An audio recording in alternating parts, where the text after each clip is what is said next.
Hello, everyone. This is Dan Veru from Palisade Capital Management.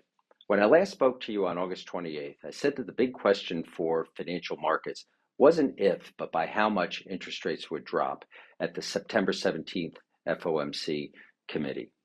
Obviously, we now have our answer, and the Federal Reserve lowered interest rates by 50 basis points, slightly more than perhaps people originally thought. This is the first decrease in rates since July 26th of 23, which was the time of the last increase. This is great news for consumers and is likely the first of many cuts to short-term interest rates as long as inflation remains tame. Home buyers of existing homeowners can borrow or refinance at lower rates.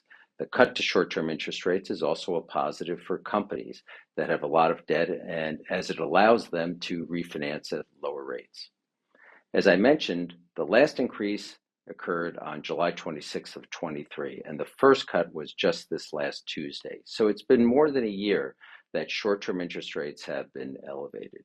Despite concerns that the economy would slip into recession, the economy slowed, but it was not slow, and earnings remained very strong during that period of time. As a result, the S&P rose by 23% during this period, and the NASDAQ by even more at 25%.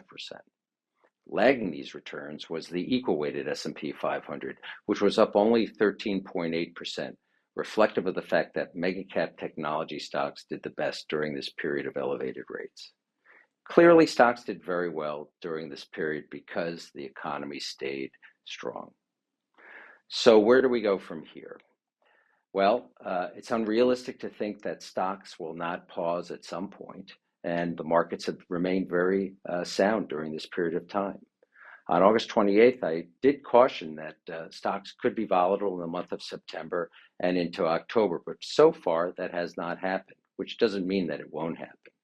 History has shown us that during a presidential election year, volatility and weakness for stocks can go well into the month of October. On the election, this is an extremely close race, with polls moving back and forth between the two candidates. It's likely too early to tell which candidate may have a durable lead, and that could cause volatility within the various sectors of the market that might benefit or be hurt by the differing policies of the two candidates. I'll have more to say on the policy differences of the two candidates in October. And again, thank you very much for your time today, and please call us with any questions. The information contained in this webcast reflects the views of Palisade Capital Management as of the date of its original broadcast, and such views are subject to change without notice at any time. All information provided in this webcast is for informational purposes only and should not be considered investment advice or recommendation to purchase or sell any specific security.